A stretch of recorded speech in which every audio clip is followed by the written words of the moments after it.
Hello मेरे प्यारे बच्चों, welcome back. I know, exams are just around the corner, and sometimes these theory chapters can feel a little, well, boring. But you don't need to worry. Today, we're going to tackle this very important chapter, the theory base of accounting, and we're going to make it super simple, interesting, and really easy to remember.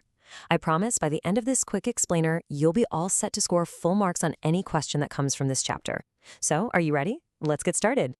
Okay, so let's think about this in a fun way. Just imagine that every business is like a big, exciting game of cricket. Now, in any match, how do we know who's winning or losing? We look at the scoreboard, right? And for the game to be fair and for everyone to understand the score, there has to be a rule book that every player follows. Well, accounting is exactly that. It's the official rulebook for the game of business. So why do we need these rules? The most important reason is so that everyone can understand the game in the same way. These rules are officially called Generally Accepted Accounting Principles, or what we call GAAP. And these principles ensure that anyone, an investor, a banker, or even you, can look at the financial reports of two different companies, let's say Reliance and Tata, and actually compare them fairly, because you know they are both playing by the same rulebook. Great. Now that we know why we need rules, let's get into the most important ones. Think of these as the fundamental concepts, the rules you need to know before you even start playing the game. Let's look at the first few. The very first rule, and this one is super, super important, is the business entity concept. It says that in the world of accounting, the business and its owner are two completely separate people. For example, think of your local Kirana store. The owner, let's call him Sharmaji, is one person, and his shop, Sharma General Store, is treated as a totally different person. And this picture says it all. The owner is not the business. So if Sharmaji buys a personal car, that is not an asset of the shop. And here's the interesting part. When Sharmaji invests, say, 5 lakh rupees into his shop to start it, that money is called capital. Now, from the shop's point of view, it owes that 5 lakhs back to Sharmaji. So for the business, the capital is a liability. See? Two separate entities. Next up is the going concern concept. You can think of this as the rule of optimism. We always assume that a business will keep running for a very, very long time into the future, maybe even forever. And because we assume this, if a business buys a machine for 10 lakh rupees that will last for 10 years, it doesn't count the whole 10 lakhs as an expense in year one. Instead, it spreads that cost over the 10 years of the machine's life. And that, my dear students, is the whole idea behind depreciation. So we've covered the rules for setting up the game. Now let's move on to the rules for actually playing it, how we record the day-to-day transactions that happen in the business. Listen carefully, bachcho, because this is the heart of accounting. It's called the dual aspect concept. It's very simple. It says that every single transaction has two sides. For every give, there's a take. For every debit, there must be a credit.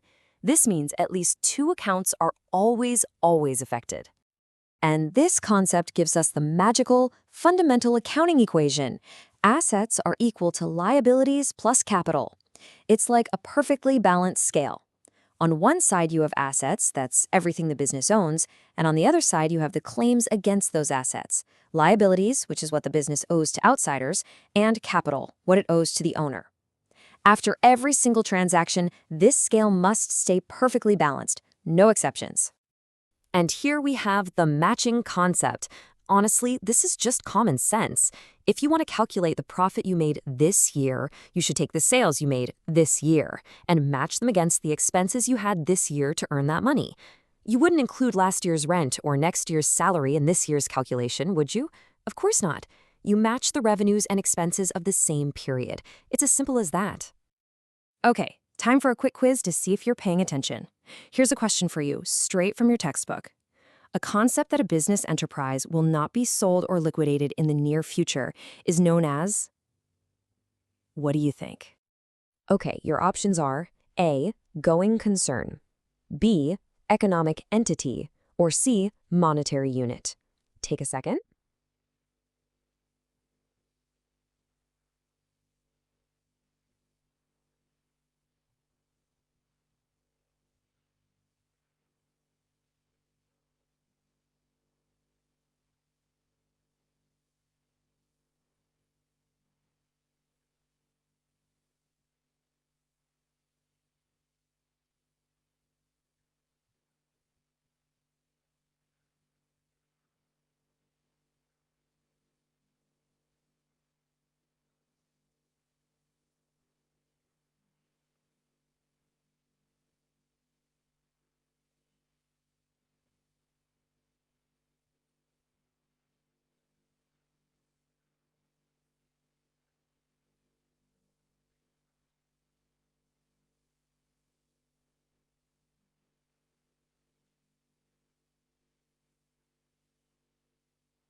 Okay, your options are A, going concern, B, economic entity, or C, monetary unit. Take a second.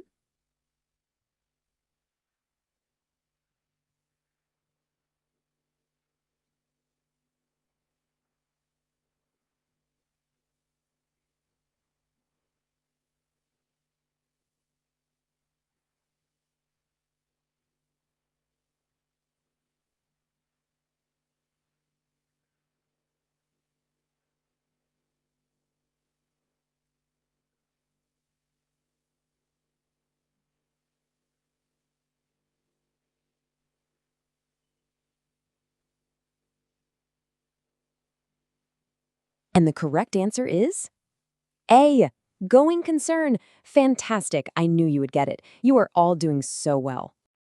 So, we've learned the basic rules of the game. Now let's talk about the different ways we can actually keep the scorebook. We'll look at the different systems and the different bases of accounting. So, there are mainly two systems. First is the double entry system, which is based on that dual aspect concept we just talked about. This is like a professional cricket match, where every single detail is recorded properly and scientifically. On the other hand, you have the single entry system. Think of this as gully cricket. It's not a complete system, and it's mostly used by very small shopkeepers who just keep a simple record of their cash and what customers owe them. It's easy, but it's incomplete. Now let's talk about the basis of accounting. Under the cash basis, it's simple. You only record a transaction when cash is actually received or paid. But under the accrual basis, we record revenue when it's earned and expenses when they're incurred. It doesn't matter when the cash actually moves. The accrual basis follows the matching concept, and it gives a much truer and fairer picture of a company's profit or loss. All big companies follow the accrual basis. Okay, we've covered the basics. Now let's quickly touch upon the rules for the big leagues, the standards that large companies have to follow, and a very important tax you absolutely need to know about.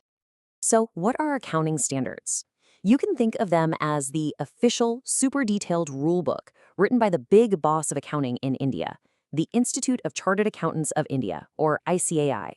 These rules tell companies exactly how to treat certain items, like depreciation or the value of their stock. This makes sure that when we compare two companies, it's a truly fair comparison. And finally, GST, Goods and Services Tax. Now don't get confused by all the different names. It's very logical. If you sell something within your own state, say from Mumbai to Pune in Maharashtra, the tax gets split into two parts, CGST for the central government and SGST for the state government. But if you sell to another state, say from Maharashtra to Gujarat, then it's just one single tax, IGST, which stands for Integrated GST. Simple, hai na? All right, Bachcho, we have covered all the important concepts. We're in the final over now. This is the most important part, how to take all this knowledge and use it to hit a 6 in your exam. Whenever you get a theory question about any accounting concept, just follow this simple 3-step formula. Step 1, name the concept correctly. Step 2, explain what it means in 1 or 2 simple sentences, no long stories. And step 3, give one clear and solid example. If you structure your answer using these 3 steps, I guarantee you will get full marks every single time. And that's it. We've done it. You have covered the entire essence of this chapter. You are now absolutely ready for your exam. Just watch this one more time before your paper for a quick revision. I know you're all going to do wonderfully. All the very best, mere pyare bachchon.